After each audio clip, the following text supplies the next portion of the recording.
ये आरोप लग रहा है राजद पे कि परिवारवाद को बढ़ावा दिया जाता है, टिकट बेटियों को दिया जा रहा है। ये आरोप लगाने वाले किस दल के लोग हैं? बीजेपी के लोग। बीजेपी के लोगों ने कई टिकट परिवार वाले को ही दिए हैं। विवेक ठाकुर जैसे लोग, जहां बहुत अच्छे काबिल लोग थे, उनको दूर दराज पटना से ले जाकर नवादा लड़ाने का काम कर रहे हैं लोग। ऐसे बीजेपी के भीतर आधा दर्जन लोग हैं। हुकुमदेव नारायण यादव के लड़के अशोक यादव मधुबनी से, और कई लोग जो जिनके पिता लोकसभा में, यहाँ तक कि सासाराम में पूर्व केंद्रीय मंत्री मुनीलाल राम के लड़के शिवेशराम जैसे आधा दर्जन भाजपा के लोग, परिवार के लोग लड़ रहे हैं। तो यह परिवारवाद का आरोप वो लगा रहे हैं जो इसके खुद ही पोषक लोग हैं। इस तरह के सवाल लोकतंत्र में इसलिए महत्वपूर्ण नहीं होता। अंततोगंतवा जनता को निर्णय करना होता है कि किसको जनप्रतिनिधि बनाना चाहते हैं। टिकट मिलना लोकतंत्र में जीत की गारंटी नहीं होती। आज बीमा भारती को लेकर आज नामांकन होनी है, लेकिन पप्पू यादव अडिग हैं। उन्होंने कहा है कि 4 तारीख को हम नामांकन करेंगे, लेकिन अभी तक जो है राष्ट्रीय जनता दल की ओर से जो है क्लियर नहीं हो पाया है कि बीमा भारती चुनाव में उतरेंगे। कांग्रेस, पप्पू यादव आज कांग्रेस के नेता हैं। कांग्रेस के लोग तय करेंगे कि पप्पू यादव के साथ उनका क्या रवैया रहेगा। राष्ट्रीय जनता दल जिसको सिंबल दिया है महागठबंधन की तरफ से, वही पार्टी की तरफ से अधिकृत प्रत्याशी है। राजीव प्रताप रूडी ने लालू प्रसाद यादव पर आरोप लगाया कि सारण में जो औद्योगिक बदहाली है उसके लिए लालू प्रसाद यादव जिम्मेदार है। चाहे मढ़ौरा का चीनी मिल हो या और भी जो उद्योग है सारण में, वो बदहाल है और लालू प्रसाद। ये सवाल आप पत्रकार के रूप में उनसे आप पूछे होते कि आप सांसद हैं और बदहाली का आरोप आप दूसरे पर लगा रहे हैं।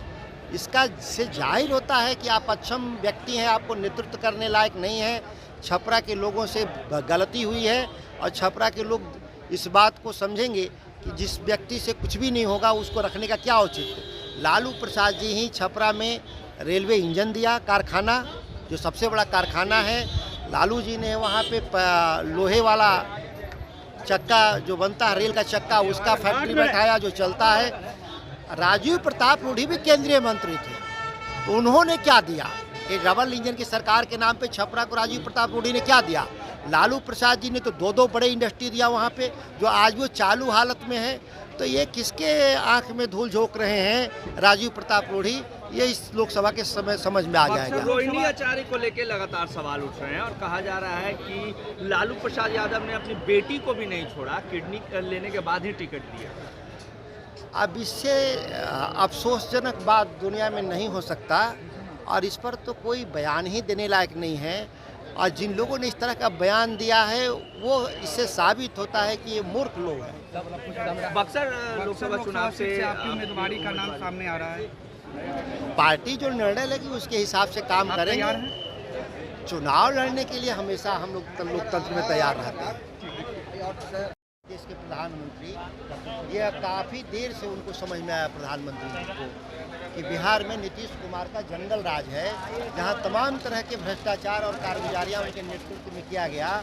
और इसी से वो राष्ट्रीय जनता दल से संबंध तोड़ करके वो भारतीय जनता पार्टी के साथ खड़ा होने का काम किया नीतीश कुमार। 400 पार का भी जो नारा लग रहा है कि इस बार एनडीए 400 पार, बिहार में 40 सीट के असल मीडिया के लोगों ने नहीं समझा कि भाजपा 400 पार का नारा अपने सहयोगी दलों को दे रहा था कि हम 400 से ज़्यादा सीट लड़ेंगे और ज़्यादा हमसे सीट ना मांगे।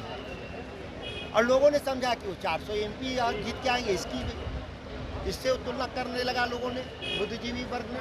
वो तो अपने गठबंधन दलों को धमका रहे हैं कि देखो भाई 400 से ज़्यादा मैं लड़ूंगा।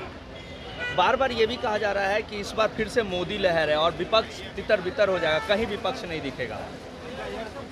मोदी जी को मोदी लहर केवल मोदी जी को दिख रहा है। बैसाख में एक खास तरह का प्राणी को लगता है कि सब कुछ हरा हरा है।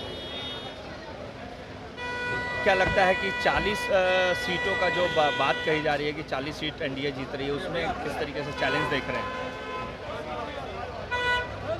भाजपा और जदयू अपना बिहार में सम्मान बचा ले, इतना ही काफ़ी है। सम्मान बचा ले, सम्मानजनक लड़ाई लड़ ले, इतना ही काफ़ी है।